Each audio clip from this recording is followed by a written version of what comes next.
They're rich, Bitch! and they pee, but they're done. Welcome back to the Opie and Anthony Show on Sirius XM. Yes, and with that, we got a big star coming into the studio. A big star. A legend. Robert Duvall. How you doing? Hi, Good sir. morning, Robert Duvall. There you go. How are you, Robert? Pleasure to see you. Nice to see Nice to see you, you, sir. What would you like me to say? Right there. Right over there. Perfect. Perfecto. All right. There it is. All set up for business. Radio goes all over everywhere. Yeah. Oh, this goes everywhere. It's worldwide, as they say. Yeah. We're up to worldwide now, yeah. Yeah, we get calls from people from all over the world. Yeah. Do you have a There you least? go. Do you have a least favorite form of press of doing, like radio or television, or you don't care? What do you mean? Because some guys don't like to do radio. Some guys don't enjoy it. Yeah, I like it all, you know. Yeah. Get out there. Oh, here you go. Get out there and promote. Why not? Yeah. Radio's great. Yeah. Right. Yeah. Kind of the beginning and the end of it all, really. It really is. A lot of people start and finish with the radio and then have you mean, amazing As listeners, too, you know. careers in between. Yeah, exactly. Yeah. It seems like a lot of publicists tell their guys, like, no, we'll get you on local morning TV, and they don't realize, like, there's not a lot of people watching local morning TV. There's more people that listen to the radio. And they Yeah, just won't. driving here. On their that, cars, country, right? Yeah, trucks, everything. Uh-huh. My friends all over Texas, out west. Yeah, a lot of trucker friends. Yeah, well, I have, sheriff friends in Texas and Texas Rangers friends. And Oh, nice, yeah. ranchers, yeah. Those are handy to have. Oil guys, Danny Davis and that bunch down there in Houston. Yeah. Wow. You seem to like playing those roles, too, like those just kind of like, old school country Yeah, kind of. some. I do other things, too, but I Yeah. like that. Yeah. Well, obviously you've done other things. Yes. I think we're familiar with your work. yeah. Right. Everything comes in blocks. Yeah.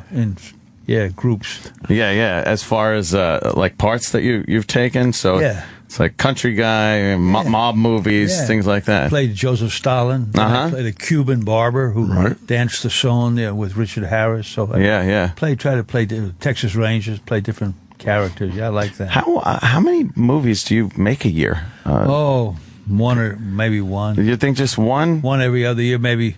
This year was one came out that we did a year ago, but this is maybe one of the best years I've had in my life. A Night in New Mexico is coming out now. And Yeah. I did a big movie with Robert Downey Jr. Oh, right. called The Okay. Judge, and it's a beautiful movie. Well, he's great to work with, so it's been a great year for me. Does a guy in your position ever get worried? Like, we would think that Duvall, you can just do whatever you want. But No, you I can't. I'm trying to raise money. It's easier to raise $100 million with a big name than $4 or $5 million for a small film. Mm-hmm. I'm trying to do a small film now. We finally got the money, barely. Wow. And barely, just bare bones. Who doesn't give Robert Duvall money? I got some. You never asked me. Right. You're right in there. It might not be enough for a low budget film.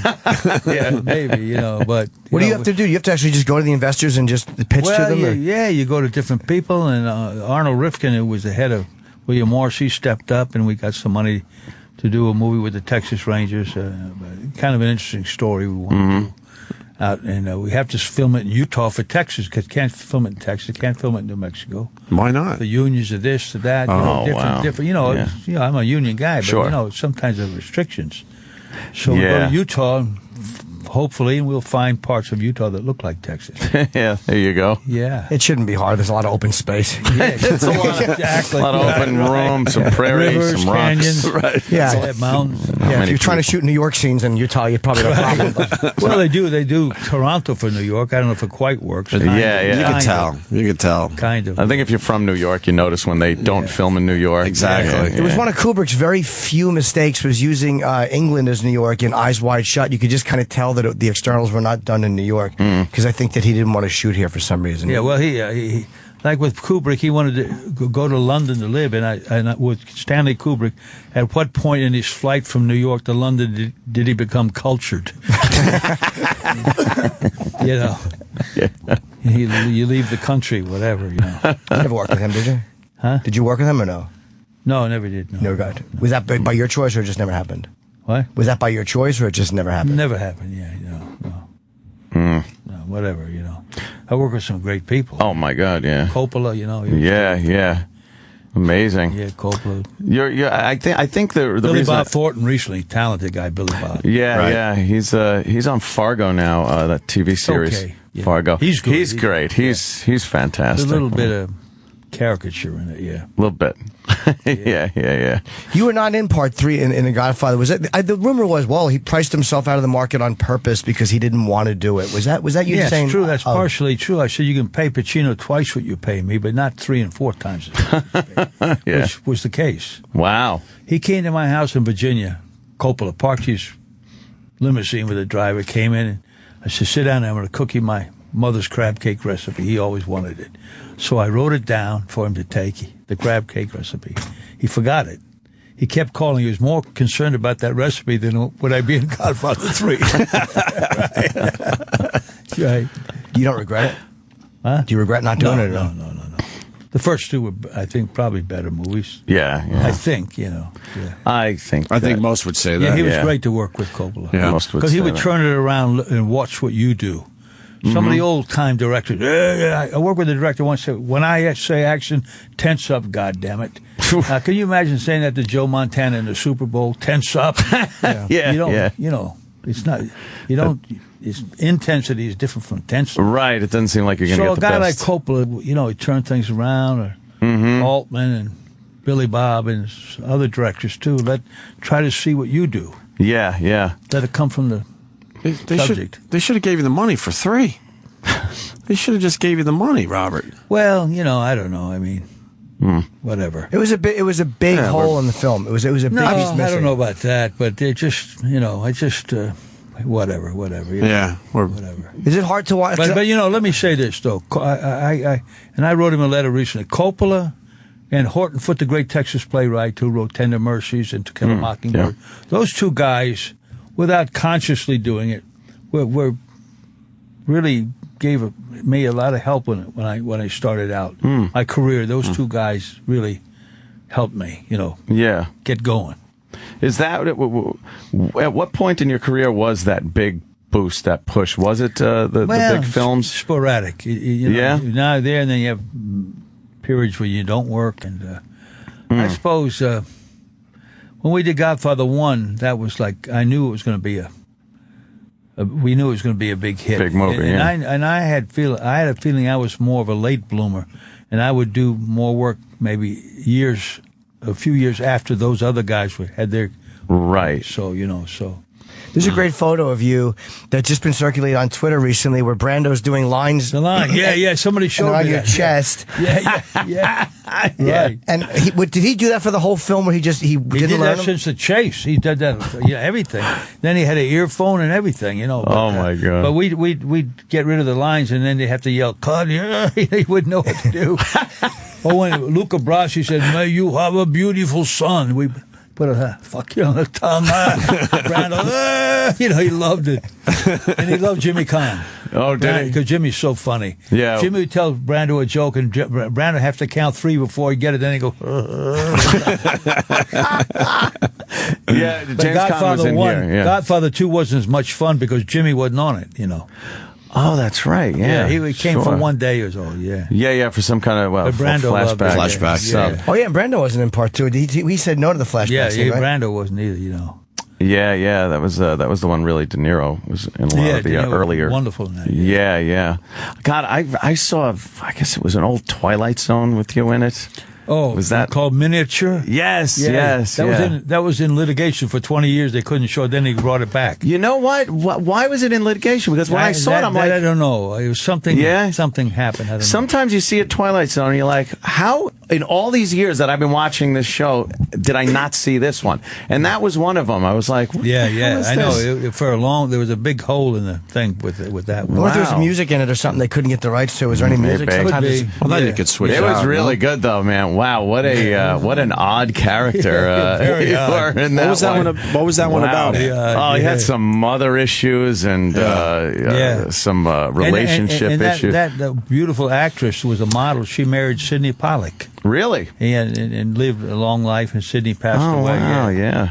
Claire, yeah. Yeah, that was, you started off in the, what, did you do any of the Playhouse The Neighborhood Playhouse. Yeah, Neighborhood Playhouse. And one night we did a play that was was a nice part that I liked. I kind of connected with it.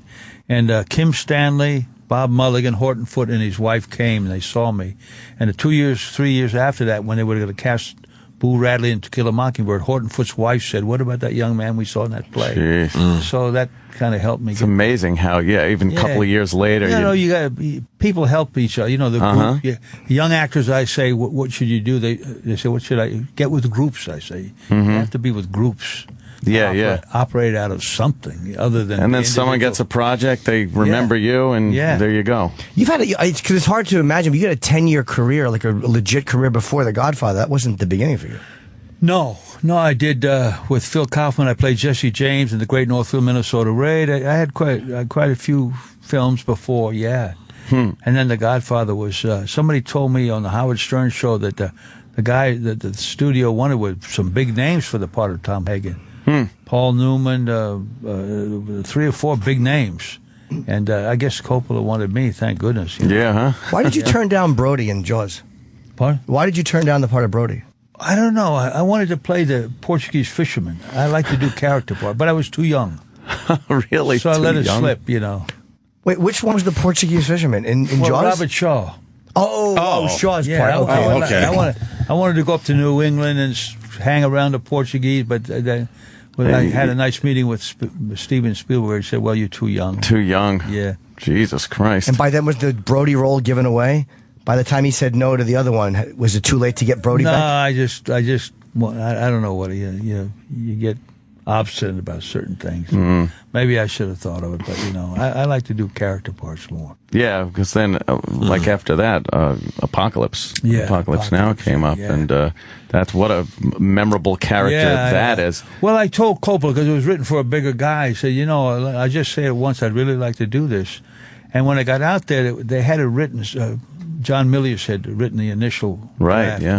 But I found out from the guys that had been in Vietnam, the Air Cavalry, Fort Hood is the place where they have a museum for that. They wore cavalry hats, spurs, like the horse cavalry and the tanks. So actually all the people should have worn those hats. But that was my research, said wear a cavalry hat with the cross sabers to make it more authentic, because those guys were like that. So it's a nice character to kind of create. How much of that was your input, and how much was the writer and director? Both. I mean, the physical thing was my research. Right. But and then Coppola, the initial name in the first script was Colonel Carnage. So it was a little too much. A little too over the top. They made it to Kilgore. Yeah. And then I saved a baby's life that one of the Vietnam guys told me about. I maybe killed his parents right before, then I saved the baby. So they cut that out of the first one. So what are you doing? And in the Reduct, where they re-edited it, they put that back in. That's back in on the. I didn't see that where one. I save a baby's life. There is a similar feel to where you give the canteen to the guy that's holding his own guts in, because damn well you or your men were responsible for pouring his guts out. But then you give him the water, and absolutely. So it's kind of a similar thing. Like you said, you kill the baby's parents, but you probably My favorite part of that, by the way, when you're giving it, is the way that all of a sudden you lose interest when Lance shows up and you stand up and you dribble water on him. Yeah, right. Surfing, right? Yeah, boy, do you lose? You just and the water just is dripping on the guy. Those things just kind of happen. Yeah. Did you shoot any with Harvey Keitel? He was the original. Harvey was there for a while. Then something happened. Whatever, they parted ways, I guess, and then they brought in Marty Sheen. They talked to different people: Steve McQueen, Jimmy Kahn. I think Jimmy didn't want to be in the Philippines. I know he's the one guy I keep in touch with still, G. Yeah, we had him on the show a few months back. He's funny. Hilarious. Funny guy. Great guy. Oh. He's just a special guy. Very talented. It's amazing the roles that people almost take, like what you almost took as Brody. Was there anything that you did that somebody else was supposed to or slated to do that you turned into what you like? Was somebody else supposed to play that part in Apocalypse or in The Godfather? Could be. I mean, Terry Gilliam wanted me to come to Europe and play Don Quixote in a movie. They're re-talking about it. I don't know if it'll ever happen, but that would have been something that got away that I would like to have done. Yeah. I got a few more left before they wipe the drool, right? Jesus. The film is good. It's called A Night in Old Mexico. Night in Old Mexico. It took 30 years to get it off the ground and 23 days to shoot it. Oh, wow. The same guy that wrote my favorite part, the Texas Ranger movie. What is it? It's not Tender Mercy. It's not Lonesome Dove. I know. I keep getting Tender Mercy stuck in my head now. The thing I did with Tommy Lee Jones. Yeah. I can't even think of it. Yeah, that was my favorite part. I'm waiting for somebody to... Some fan will pop it up. Some fan will pop it up. Yeah. And the same guy that wrote that wrote this, Bill Whitliff, an original script. And it took us many, many years to get off the ground. What was people's reasoning? Like, do they say, like, here's why we don't want to do it?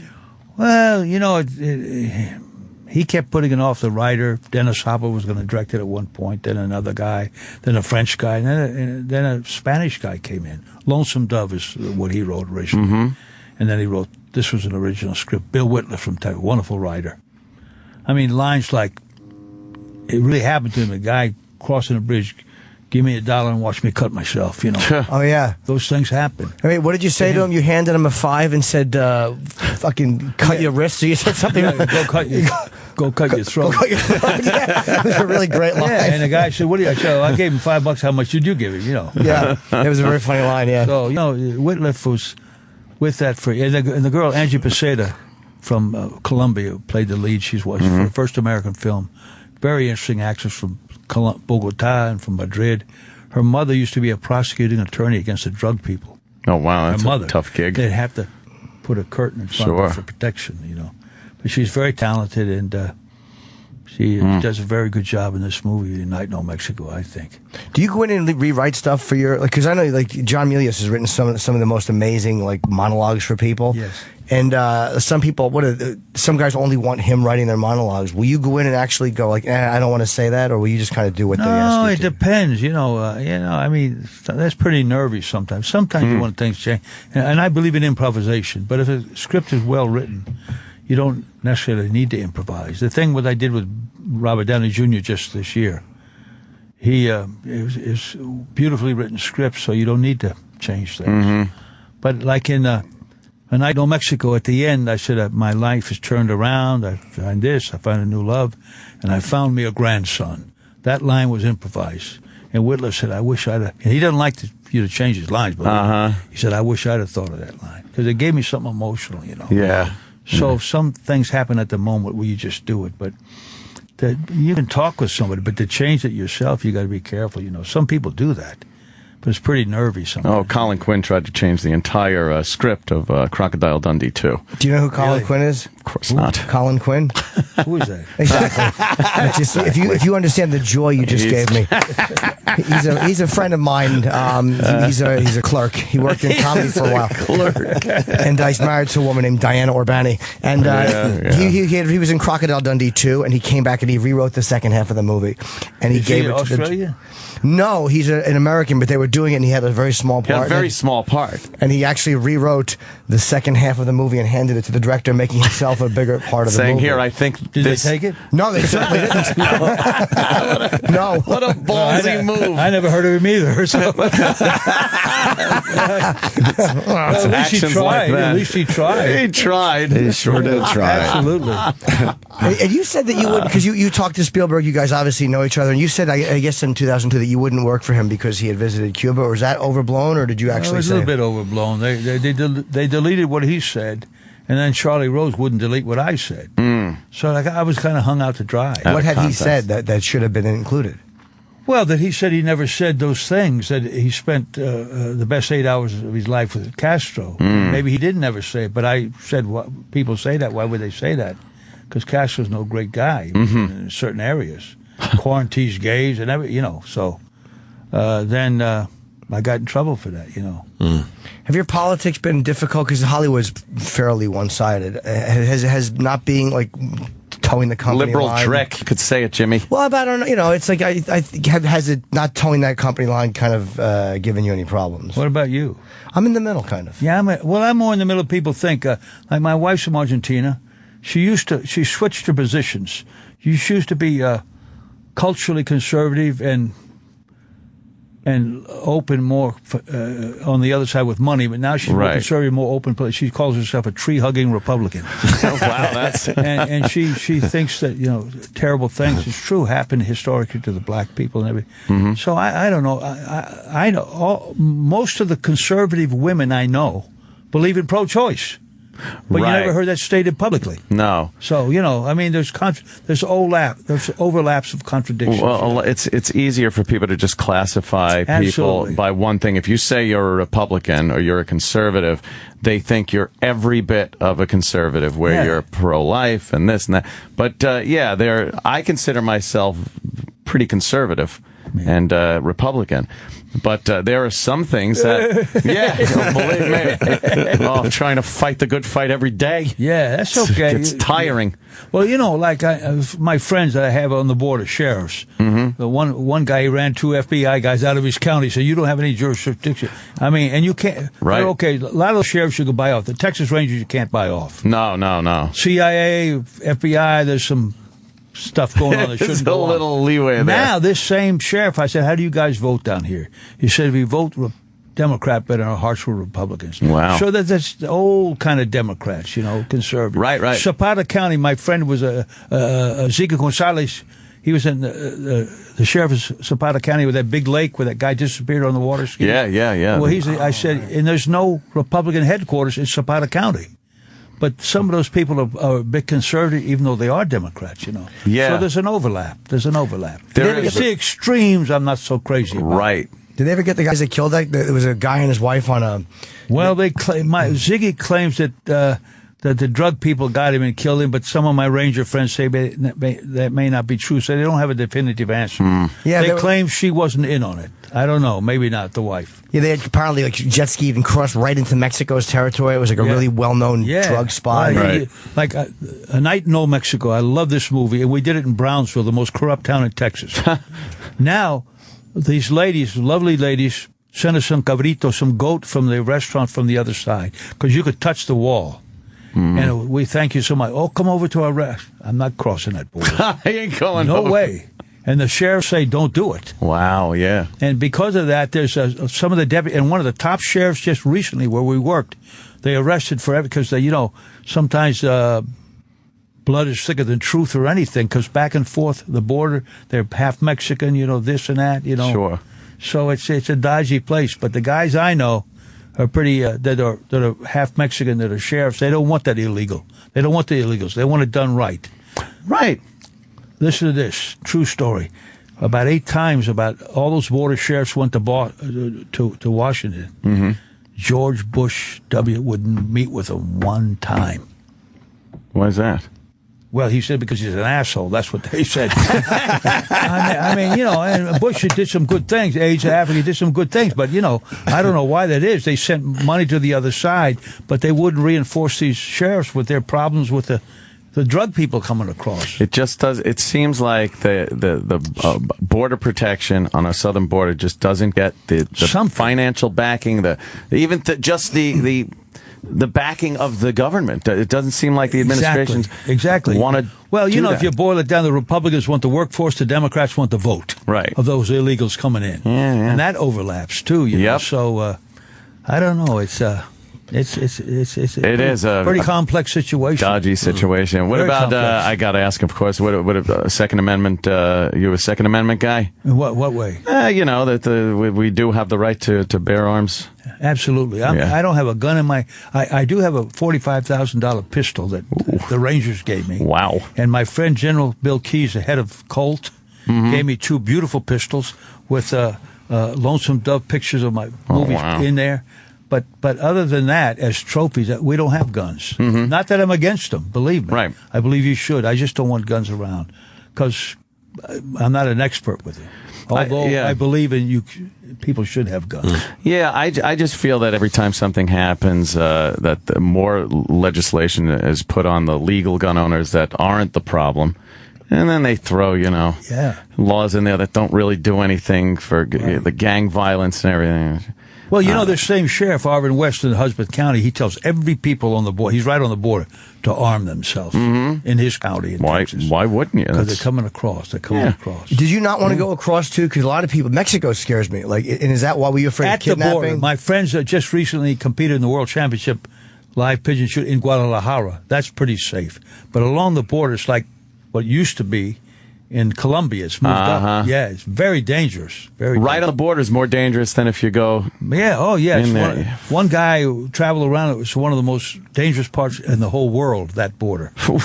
You know. Amazing. Oh, yeah. And again, just no resources given there. It's, yeah. They say certain parts of Texas are really, like for 20 miles from the border and about 20 miles in are quite dangerous. It's a war zone. Of course, you could private property. You can do like. And then Arizona's another thing. And yeah, it's a tough thing. Yeah. So one of the sheriffs said we're tired of being the first line of defense for the people in the state of Iowa. Yeah. So. And then they call the guys who want to stop it because there is a lot of crime. They call them racist for wanting to stand there and kind of keep people from illegally coming in and possibly causing a problem. You know what was called the most racist city in America at one time? What? Boston. Oh yeah. Yeah, so, the South, it's not, Yeah, well, it's all, and you see what happened now at the Beverly Hills Hotel? Oh, yeah. Yeah, so, once it comes to Hollywood, you're scratching at your door, now we'll change our view of what these radical guys are like. It really is astounding how out of touch a lot of the people in Hollywood can be when it comes to issues like that. And it is amazing that they even did anything about the Beverly Hills Hotel and stopped going. Well, they there. had to. They had to. Then it was so in everyone's face. It's like here in I had a lot of liberal friends in New York that were voted for Giuliani, but for president, no, they said. But for at your own back door, when he kept the city safe, right? Yeah. Which some people don't even want to admit, but I think he did. No, I remember New York pre-Giuliani and post-Giuliani, and night and day. It was really crazy driving in, and the squeegee guys, and just the quality of life issues, bringing money into the city, making it a place for tourism, and then. You get de Blasio in, and he's talking about we need to change New York for the better. It's like. What do you want to change to what? Change it to what? Yeah, change it to what? Back the way it was in the 70s or the 80s. It was a crazy place back then. Yeah, Giuliani did an amazing job. The whole get rid of the hookers thing. A lot of people don't like him. But yeah, I asked Pete Hamill that one time. I had read that a lot of liberals in the beginning, maybe not the mainstream Democrats, but some of the liberals were at the beginning were for Giuliani. Yeah. Once again, to keep the home turf safe, but not for the presidency, He had that reputation of being a hard prize because he went after the mob in the Fulton Street fish market. Like, he had a pretty good reputation in New York of being a guy who dealt with crime properly. The hypocrisy of, obviously George Bush took a lot of crap from the left, and then you get Obama in there, and he talks about this transparent administration, and all we've seen is scandal and cover-up. And no answers to things like Benghazi. Well, the Benghazi thing, there should be answers. I mean, there should be answers. And then they talk about it like it's a joke. Like if you bring it up like you want answers, it's like, oh, you're politicizing the whole thing. No, we want answers. And I'm sure there's some Democrats that agree with wanting to find out what the truth was. Yeah, but they can't say too much. No, I know it all becomes politicized, and no one gets any answers anymore about anything. And how does Nancy Pelosi not have to vote on that? Oh, how are you allowed to not the guy vote? Henry, what's his name? Reid? What the guy? Harry Reid. Harry Reid. Oh my God! You like him or don't like him? It's tiring. It's exhausting. The way he went after that guy, but that guy went too far. That guy Bundy out there. Yeah. Too racial. Absolutely. And I'm sure there are other ranchers out there that might disagree with him. That was a big issue, and if you look at how the government deals with things like that. You want to discredit someone like that so he doesn't get the support, because he was getting a lot of support when militia guys started showing up, and and then he began to feel that he could say anything. Right, Maybe he said the wrong things, and then all the support goes away. It's like the guy with the basketball team. Oh, yeah. Sterling. Yeah. Wow, that guy's out of his mind. Yeah. And then, well, at least he's on the news now trying to help and talk about his case, and it's making things 20 times worse. What about when Dinkins ran here? Didn't Al Sharpton go after him? Al Sharpton, I thought he was on Team Dinkins. I'm sure he was on Team Dinkins, but he probably went after him, too. Oh, yes, he did. He was dropping like N-bombs on him. Yeah, exactly. Yep. Yeah. That's another thing. How Reverend Al is on TV as a legitimate host on a news program when years ago he was just, race baiting kook. I know. And now... And didn't he kind of oust his friend, Jesse Jackson, by reaffirming that story that wasn't true, that he held the bloody dying Martin Luther King. Yeah, I guess Reverend Al and Jesse Jackson have always been at odds with each other because I guess they want the #1 position of being black leader. Yeah. And ambulance chaser. Yeah. Ambulance chaser. That's what it is. But now they're smart guys, though. They're not dumb guys. No, they can't be. They both have the president's ear now. He's a smart guy. This is after, years ago. But I remember when on the Robert Downey show, the guy picked him up and slammed him on the deck. That was Roy Ennis. Martin Downey, yes. Roy Ennis. He threw Great him clip. On the Howard Stern show, I was there at Reverend Al. You want to help me judge the lesbian beauty contest. Al was like lost, Did he do it? I don't know. I got very uncomfortable. Right. Yeah, no shit. Downey, what a character. Yeah, he was crazy. He ruled. He was fun. Yeah. That guy was fun. But let's get come on. We got to get the big plug. Movie. It's called A Night in Old Mexico, and it's extremely well acted. Yeah, and, sweet, small. They call it a yarn. A yarn being a tale. Right, spinning a yarn. Fictitious tale, and nice beginning, middle, and an end. Not a lot of violence, but it's a nice story that Bill Whitliff wrote, and we brought in.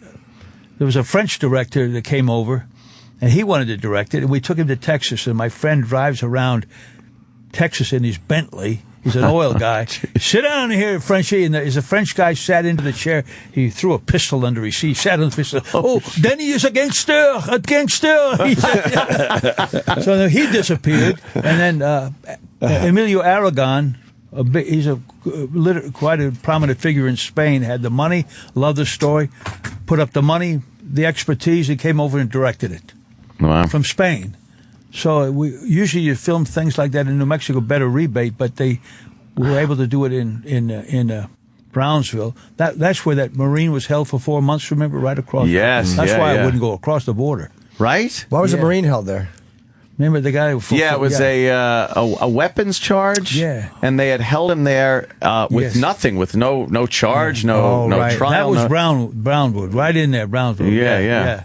But I loved it down in the Rio Grande Valley, and there was a wonderful Mexican restaurant, some of the best beef ribs I've ever had, Argentina or anywhere. But they had to move from Mexico over because they were so. They tried to get youth gangs would come and try to extort money from us, so they moved the restaurant over to the American side. And kidnapping is a big issue there. If they know you're wealthy and prominent citizen of the United States. There's some wonderful Mexican people, and I like, but that border is very touchy. Well, it's such a corrupt government, and the military, anyone can be bought off down there. But where does that dope go? Up Hollywood's nose, up Chicago, New York, here, So there's a two-way thing. Right, yeah. When Giuliani went to Mexico, he didn't trust the police. He brought his own security. Did he? Sure. Yeah. I told Giuliani when I met him, I said, you keep New York, I'll take Buenos Aires. I love Buenos Aires. My wife's from Argentina. Yeah. I love Buenos Aires, but you got to be careful doing business there. We took 100 pesos out of a money machine. 10 of the pesos were fake. Oh, shit. Wow. Money machine. Who's loading those up? Is it supposed to be the banks? Yeah, and there's a guy, a wonderful actor that left there because the bank took his money, so he moved to Spain from Argentina. So it's easier for us to send money for people to work for us to El Salvador than to send money to Argentina. How much is a peso in New York? That I forget now. It varies. Yeah. Is 100 pesos a lot? Well, I don't know the exchange rate. I don't know the exchange. I have no idea. But probably. I love that city. It's a walking city. I really like that city a lot. Yeah. You get recogned overseas a lot? Ídolo, idol, ídolo, amigo, ídolo. Yeah, it's nice. But they have. I've worked there in films. I did that when I played Adolf Eichmann. We did it there. A good cruise. They serve you with great, great dignity, and the way they great into effect down there. The food and You know, and then when in reality, when they took Eichmann back he got Oh yeah, killed in Israel. Yeah. This Eichmann got a wonderful young bride from Argentina. So, but I love that city. But, Is that when you met your wife? Yeah, I did. When you were doing the Eichmann movie? Yeah, Eichmann. Yeah. Oh man. And but she loves America. She's a citizen. Yeah. Because it's difficult to do business. We had a hotel. Very difficult to do business in Argentina. Yeah. And for her now, Virginia is the last station before heaven. We live in Virginia. She loves Virginia. Virginia, Loves America. Yeah. You live in Virginia? Yeah, we do. Dude, why'd you choose there? Well, I had lived there. My dad had lived there. My brother had lived there, and I just kind of. I had an apartment that I should have never sold it. It belonged to Caruso, my apartment. And I could have I sold it for a profit. But now you make millions on apartments in New York, I hear. Yeah. Ooh. Yeah, the prices are It's crazy. Yeah. But, so I don't get to New York. We take the train up. 3 hours you're here. Oh, right, yeah. Robert Duvall on a train. Yeah, I know. I love the train. I love the train. Yeah. I would think it's private planes everywhere. No. I don't like those small planes. No. No, huh? No. Robert, I got to ask, how are you staying healthy? You look great. I'm 200 pounds. That's way too much. You're not 200 pounds. You don't look 200 pounds. No, I am. It's too much. You look great. I got to get it down 10, but I try to keep in shape. Yeah. How tall are you? Hang out with young people, younger wife. I try. Right. Try to think young. Right. How tall are you? You don't 200 pounds. You don't look 200 pounds at all. Right there. Right there. Right there. Yeah. What do you weigh? I'm like, 180, something like that. Yeah, I wish I could get down there, man. Well, if you want to know, I was at one point 175, but I've gotten down to 150. I was over there with Howard Stern before. He got too skinny. Look at that guy. Is he all skinny now? Yeah. Yeah. You can see that face. Yeah, he's very thin these days. Yeah, interesting guy, good guy. Yeah. Well, that's the TV. When you're on TV, you want to look a little thinner. Why am I explaining that to Robert Duvall? Yeah, but his is a radio show, isn't it? Yeah, but he does TV too. Yeah, he does the. I don't know if the TV's happening these days. Oh, I don't know. Yeah. Oh, what the? But they listen to him on the radio too. He got 20 million. Yeah. Sharp guy, very sharp. Long career. Yeah. That's for sure. I like him. And I just explained to Robert Duvall that the camera adds 10 pounds. Yeah, I am a true ass. Maybe that'll add even 10 more, right?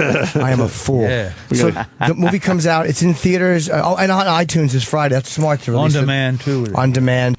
And this Friday, May 16th, it's pretty much out everywhere. Yeah. But if you're home and you don't feel like leaving the house or if you're lazy. You can do that. It's amazing in modern day, right? Yeah, it's wonderful. Do you like that, or does that make it harder for you guys? No, to make I like the it. I can hear it better. Go to the theater. The mix is not good. The sound, so I like it. That's especially at the end of the year when they come in. They send them out to Academy. And I like to watch. We it. get those now too. Yeah, They're nice. Watch all that. Yeah, we watch it love at that. home. That's a nice perk. Yeah. Oh, for yeah. us. Yeah. This was awesome. Yes. Wait, I like. I just got to play this. Hold on. I don't care how many Dago, Guinea, what greaseball Goombas come out of the woodwork. Right. What a great scene that was with Waltz. Oh, Walt, in his house, right? Yeah, right. One of the greatest transformations of a character is when Waltz finally realizes you're with Don Corleone, and you sit down to dinner, and he's like, "I'm sorry, Tom, you should have said who you were with," and he gets so pissed as he's going along that by the end he's just, "Now you get the hell out of here." Right. But the dinner started kind of nice. Yeah, kind of nice, kind of civil. Yeah. Yeah, and then and you didn't say a word. It was all him just working himself into a frenzy, I know. and then throwing you out. And then he finds a horse's head. Oh yeah, Yeah. Take care of business. Wow, yeah. What was before we close? Can I just Hilarious. ask you, what's John Cazale like? Because Nice guy, good actor, nice guy. Yeah, it's been so long. I didn't know him that well, but he's a very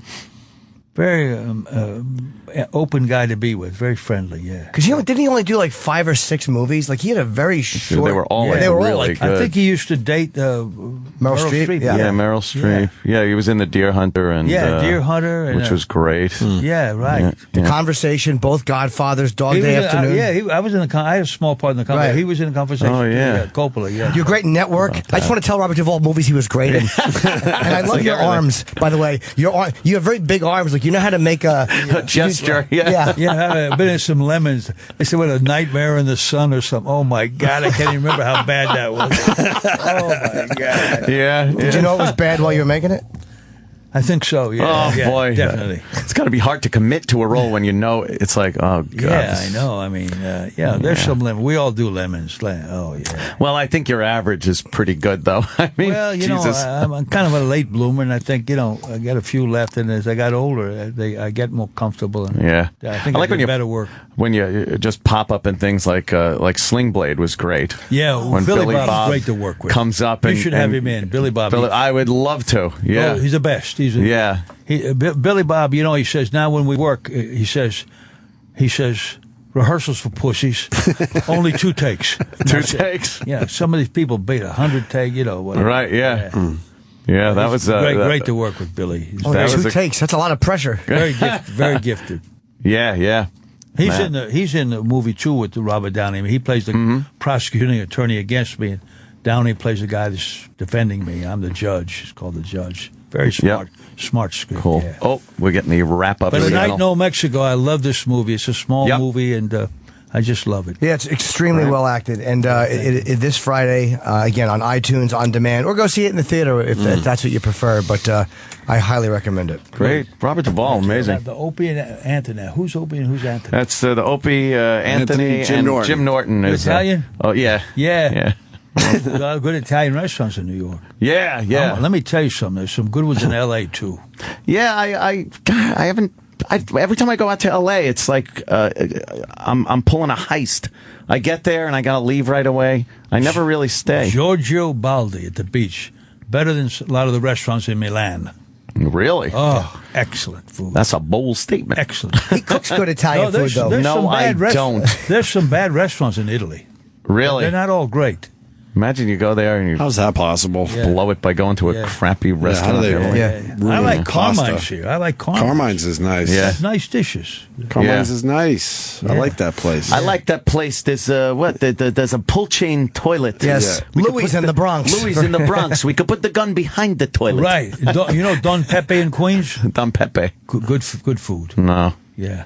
know that Kind of like place. Rayos. We're trying, sir. Who was the Teflon Don? Who was the Teflon Don? That was John Gotti. yeah. Gotti's John place where they Gotti. ran numbers when he went to jail. They opened the restaurant. Right. Very good food. Very good. We got to get you out of here. Rude but good food. Thank you so much. Robert Thanks for Duvall, having me. this was Thank a you. pleasure, Great sir. Robert Thank you. Duvall. Great. O&A will be right back on Sirius XM. You could change the channel, but it would be a horrible regret.